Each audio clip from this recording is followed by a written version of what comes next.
Yo, what is going on, everyone? My name is Nick, or the Notorious Fantasy, and in today's video, I'm bringing you guys Week 13 running back rankings for fantasy football in 2020. Inside of this video, we are going to be discussing my top 32 ranked running backs for week number 13 and why I have them ranked where I do inside of the top 32. Now, before I start the video, I'd like to ask if that at any point inside this video you end up having a great time, you end up enjoying, to please make sure to hit that subscribe button down below if you are new, because I put out content every single day to help you guys win that 2020 Fantasy Football Championship. So before we get balls deep into this one, I'd like to give you guys a quick word from my friends and my sponsor over at OverlayDFS.com.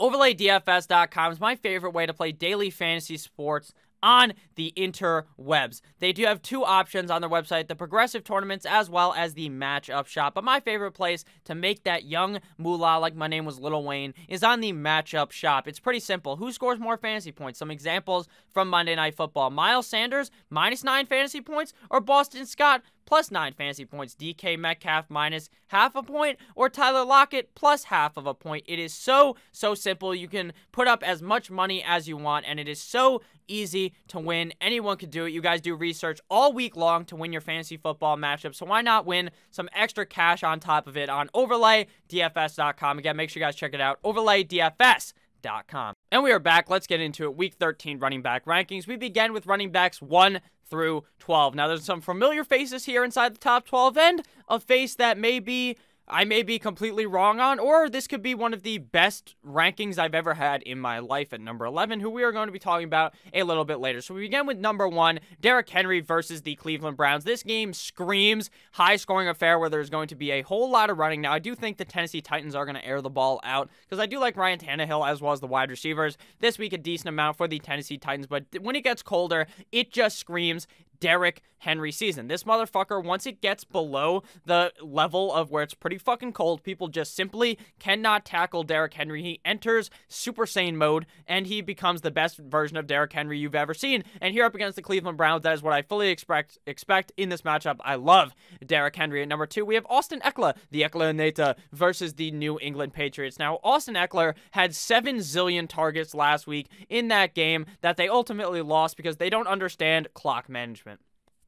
But it's okay, and it's all right, because Chargers fans probably wanted to lose anyways. But Austin Ekeler is going to be very involved up against the New England Patriots. I would not be surprised if he was the number 1 running back on the week, strictly due to the amount of rushing volume he's going to get, as well as receiving volume out of the backfield. And if he finds the end zone maybe once, potentially twice in this game, Ekeler could absolutely smash this Sunday slate on week number 13. I love Austin Ekeler this week. At number 3, we have Big Dick Nicholas Chubb at the Tennessee Titans. Nick Chubb has been even out receiving Kareem Hunt as of recently. That's why Kareem Hunt has kind of gotten skedaddled outside of the top 12. Now, I don't think that he's a terrible play this week at all. I think there's going to be a very run-heavy game from the Cleveland Browns. I think both Nick Chubb and Kareem Hunt are going to be productive in this game. But with that said, I feel like Nick Chubb is just the next level from Kareem Hunt. I feel like he has much more touchdown upside, and at this point, he kind of has more receiving upside, even though that's kind of a lie because you would prefer Kareem Hunt. But obviously, Nick Chubb has been very utilized in this offense, heavily utilized,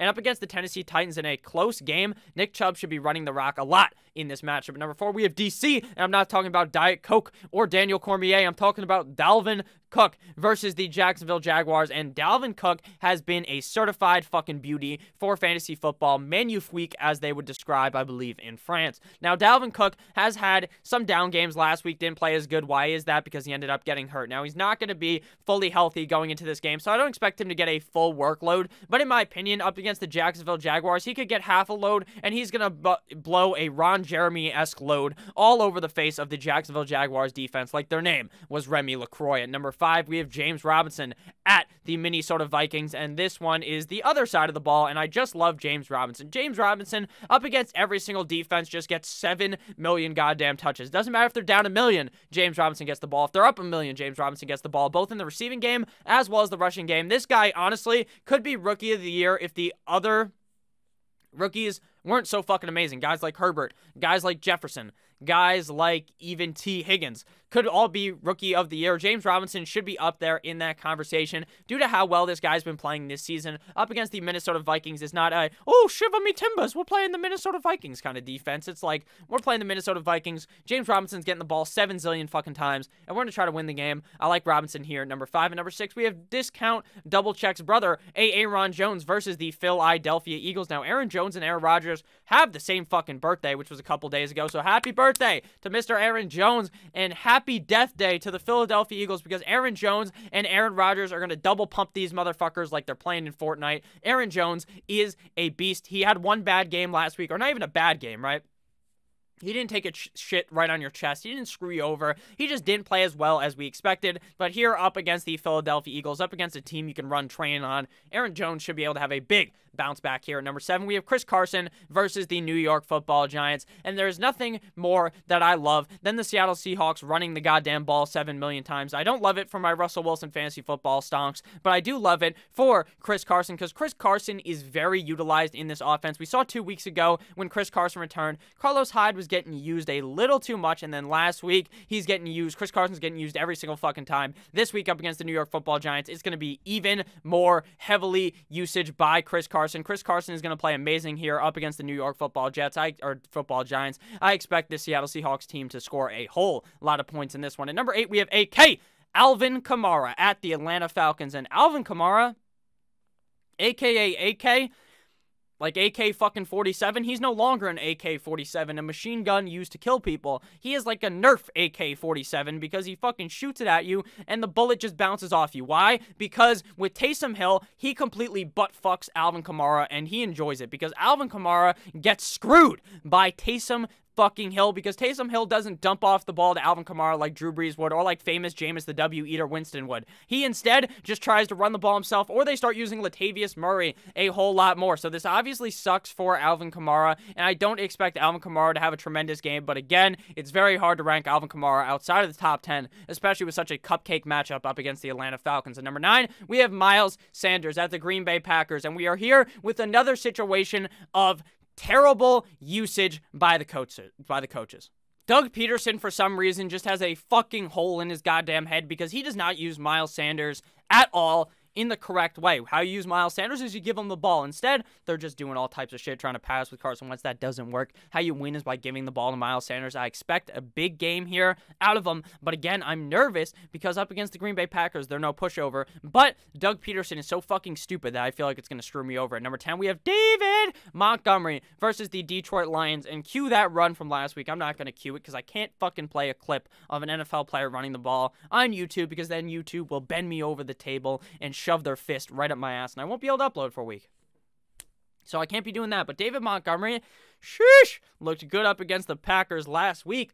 And man, oh man, are we, this just like with Sanders, we're having a battle of a good running back versus the coach. Now, obviously, most people think Sanders is better than Montgomery, and I agree. But Montgomery's not a shit running back. Montgomery's put in one of the worst situations because he has a dumbass coach and a bad O-line.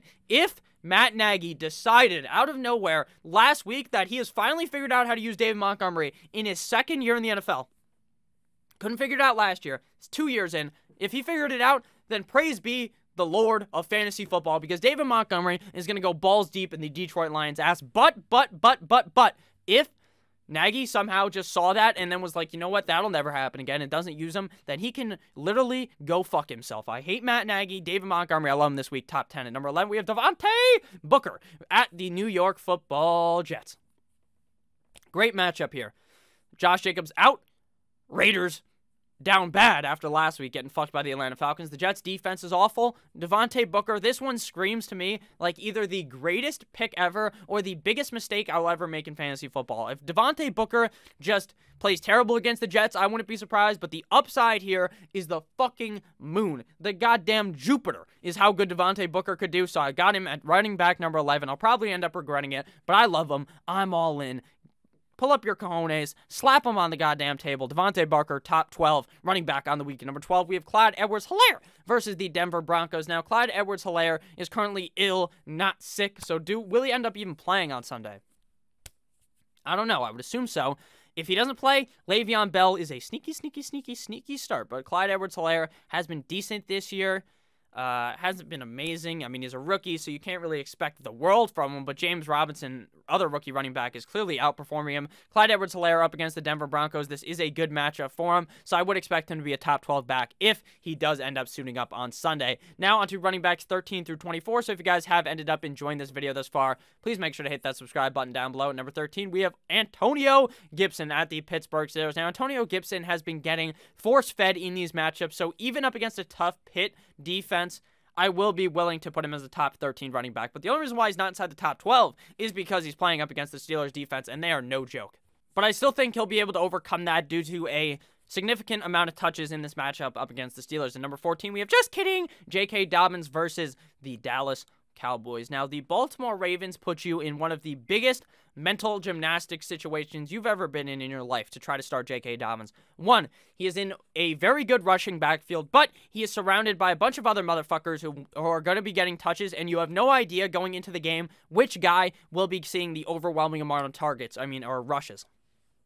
Will it be Gus?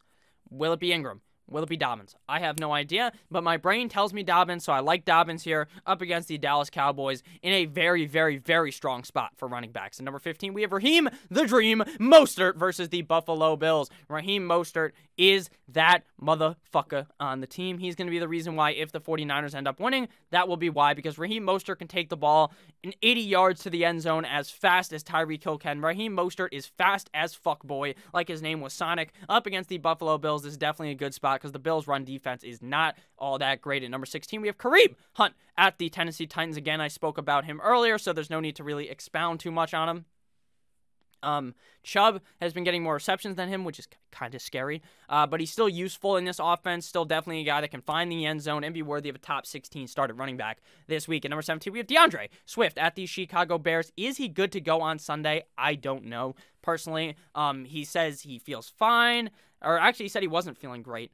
Still feeling a bit bad, so I don't know if he's going to suit up on Sunday. Kenny Galladay isn't, so fuck me, right? But DeAndre Swift should play up against the Chicago Bears. He's just so used in this offense, getting a lot of receiving work. Now they have a new coach there because they fired Matt Patricia's dumbass, so maybe now we'll see a complete and utter freeing of DeAndre Swift where he just gets the ball every single time, and Adrian Peterson and Kerryon Johnson can just watch on the bench. At number 18, we have Ezekiel Elliott, eat like Zeke, at the Baltimore Ravens. Now, Zeke, he hasn't been eating recently. He's been on like a fucking diet or something. He's been starving himself because he's played so bad as of recently. On Thanksgiving, you thought maybe Zeke would have a good game, right? I thought he could.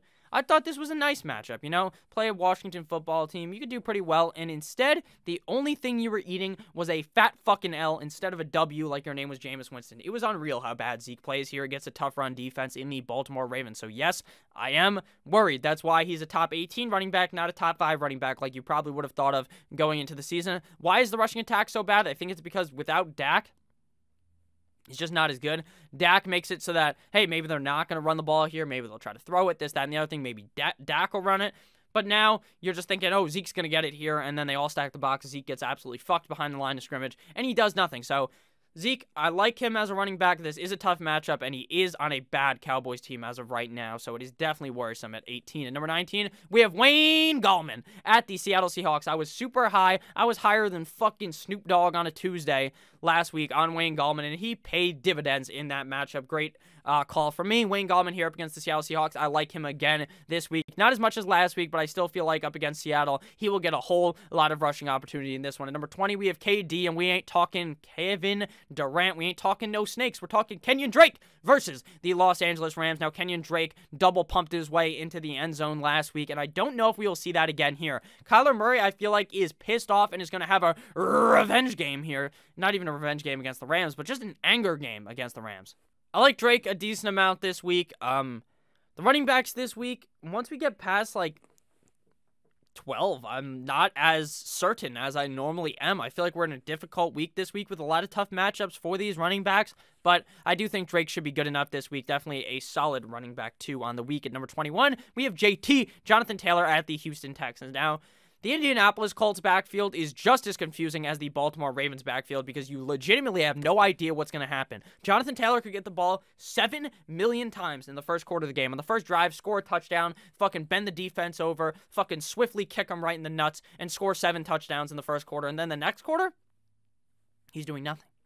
because the coaches don't tell you how they're going to use these guys. It's so random. I don't understand it. Houston's a smash matchup. I like JT this week as a running back too. At number 22, we have Giovanni, everyone's favorite Italiano running back at the Miami Dolphins. Now, the Dolphins' run D is not amazing. Their pass defense is much better. As a Dolphins fan, I could say that definitely. We've had a train ran on us by Melvin Gordon and Philip fucking Lindsay in that game against the Broncos, so it would not surprise me if Giovanni Bernard looked good here, especially without Joe Mixon at 23. We have Benny Snell versus the Washington football team.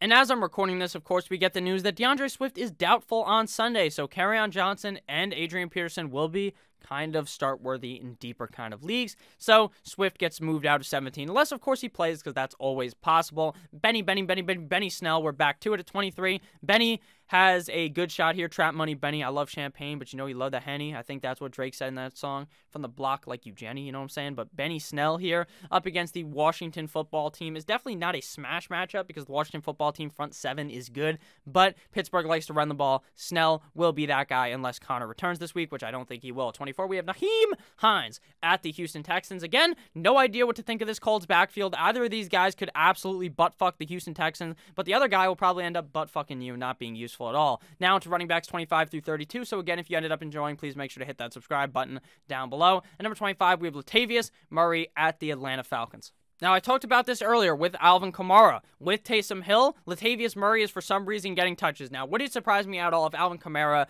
absolutely hit him with the 619 Rey Mysterio on the Atlanta Falcons? No, it would not. But it would also not surprise me if Latavius Murray went absolutely ham-bony again, so I will put Latavius at 25. At 26, we have that bitch, Carol Gaskin, versus the Cincinnati Bengals. Myles Gaskin up against the Bengals smash matchup. But, again, we don't know if he's going to end up suiting up. But with the injuries to the running back core in Miami, Breida missing, Salvon Ahmed looking like he's not going to play. Gaskin almost has to play in this matchup at 27. We have Damian Harris at the Los Angeles Chargers. Again, I feel like this is going to be a run-heavy game for the Patriots. I don't love Harris because I feel like Cam Newton could just vulture him a couple of times, which will screw him over. But then again, he could score like 2 touchdowns in this matchup, and it wouldn't surprise me. So he's definitely a safe start at 27. At 28, we have Melvin Gordon, who I'm not even going to talk about at Kansas City. I hate this guy. I never want to fucking play him on my team. He's ranked at 28 because he does get the opportunity to tote the rock for the, not the Chargers anymore, but for the Denver Broncos. But again, I don't love him. I don't feel ultra safe with him because him and Lindsey are parasitic backs in that backfield. At 29, we have James White at the Los Angeles Chargers. James White was irrelevant all of this season until the last 2 weeks. Has been good, so I like him again here as a safe play, as a running back 3 at 29 against the Chargers. At 30, we have Duke Johnson versus the Indianapolis Colts. Now, it appears that David Johnson, may end up coming off that IR and playing on Sunday.